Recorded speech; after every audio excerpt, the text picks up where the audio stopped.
we're talking about tips for rejection sensitive dysphoria or RSD. So RSD, go back and listen to the episode, but really it's something that often co-occurs with ADHD about 70% of the time. And it's when you have a big emotional reaction to either real or perceived criticism or rejection. And, we all know people like this, adults and kids, where they're just super reactive to stuff. And now we're starting to understand that RSD is way more common than we realized. So let's talk about rejection sensitive dysphoria tips, because when you have a kid who's very reactive, you need help. And it's hard. I have a kid who's very reactive and we have to do a lot. So, number one, right, these kids need coping mechanisms and we need ways to support that coping mechanism. And it really starts with lifestyle changes and changes in support. We can't parent these kids the same way that we can neurotypicals. They need a lot more previewing and setting up in their environment. And we just have to plan for their reactivity and try to support it the best we can, because it's not going to magically disappear because we will it to disappear, or we're going to discipline these kids enough and we're going to, get it out of them. I've heard that before. So if you're struggling and you're looking for support, and whether that's one-to-one support or a course, and you want to join our Calm Brain community or grab our multi-mag neuro, go to drroseann.com/help. It's a solution matcher. It's going to guide you to the right solution for you wherever you are. But more importantly, you're going to get great weekly resources, sometimes daily, because we put out some awesome emails. So, and I'm all about science-backed solutions, and it's really giving you access to what people have had to, work one-on-one with me. You're able to get a lot of great evidence-based approaches to behavior and mental health.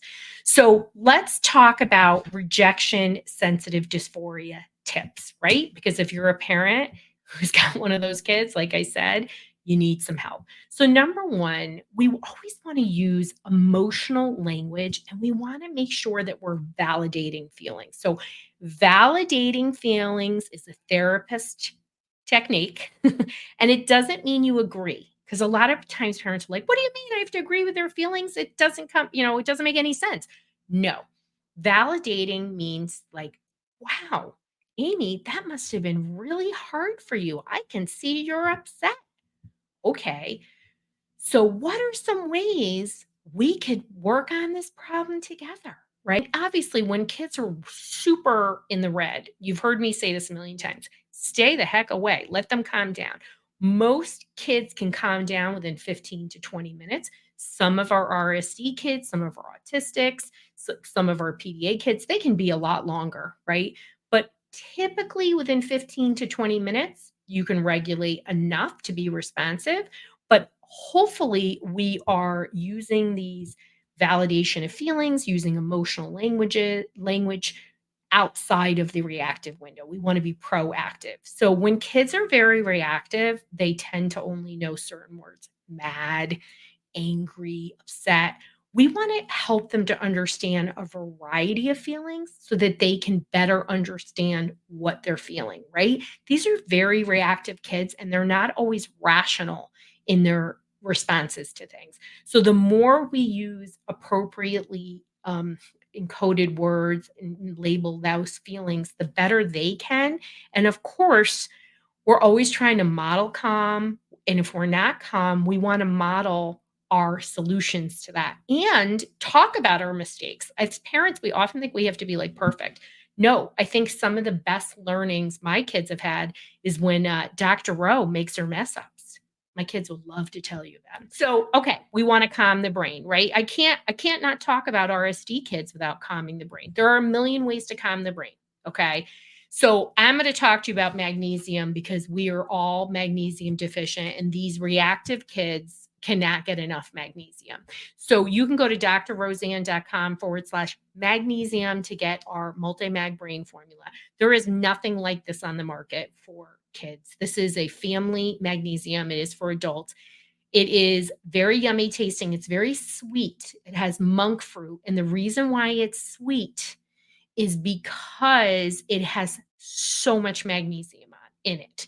You're not used to high level magnesium. And if I didn't make it sweet, and again, it's just with organic monk fruit, it would taste terrible. Trust me, I tasted it. It's terrible. All our staff tasted it. So it's really potent. It's designed to cross the blood brain barrier. It has the most bioavailable forms of L-threonate and L-glycinate to support the brain health. And we need ways to calm the brain. So, what are other ways? Breath work, meditation, yoga, mindfulness based activities, EFT tapping, somatics, neurofeedback, PEMF, biofeedback. Pick it, do it, and if you can, do it daily. This is not, you're not going to let your foot off the gas when it comes to calming the brain. These are kids that dysregulate easily. And that's why adding magnesium is easy because one, they're probably deficient, 300 processes at a minimum require it. It's between 3 to 600. And once you're stress activated, you're just going to burn through it. So I've had a lot of people who are using my magnesium tell me within a week to two, they're noticing some pretty amazing changes. And in fact, in one of the Facebook groups, I saw this mom who I don't know post that her school called after Thanksgiving break and wanted to know what she was giving her kid because they thought, it was the tryptophan from turkey because he was so calm and amazing, right? So it's awesome. So you got to make an effort to calm the brain, find a natural technique that works with the body. It's a long-term solution and something to do for their lifestyle, right? Okay. Create a safe and predictable environment. So a lot of our RSD kids, and you don't have to be rigid about this, but routine and structure helps to reduce anxiety. And this is like a great strategy for any neurodivergent, right? So, what's your daily routine? What's your weekend routine? Throw on a visual schedule. It can be really helpful. And what's a safe environment, right? So, chaotic environments, a lot of yelling, a lot of fact fighting, a lot of, storming out, getting angry at your kid who's angry. It's not helpful. And we feel terrible and they feel terrible. So create that calm environment. This is a long term game. You're going to teach coping skills. What does that mean? It doesn't mean you say to your kid, toughen up. What it means is you want to teach them and focus on those problem solving skills and combine it with that emotional language. Wow, that was really hard for you, but you did it. You were upset and you were only upset for a few minutes. How do you think you got through it, Joey? And he might say, breathe, mommy, or I counted backwards, or I don't know.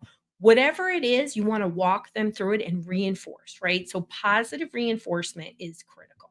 You are not going to shape any behavior for these kind of kids unless you are focusing them on the positive. Their brain is clearly going to the negative and actually seeing things that aren't really, real, but they're perceiving it that way. So misperception is a big part of what happens with RSD. So the counter to that is positive reinforcement, showing them exactly in those micro steps, right? Oh, okay, that was really hard for you. Normally, you would get upset at your brother if he was first, but you didn't this time. What do you think was different? And instead of being afraid of it, get his brain to alert to why it's different and it will help him feel better about himself and know what to do next time. Okay, when our kids are really cranky, let's be honest, it's hard to spend time with them. So you want to foster their interests and talents and spend time together in those enjoyable activities. What is it? Is it drone flying? Is it crafting? I don't care what it is. You got to find a common thing that they can self regulate doing that activity, that interest, and you've got to join them. You've got to build those positive connections. Otherwise, you're just having a friction laden relationship, which makes it harder for them to display healthy behaviors.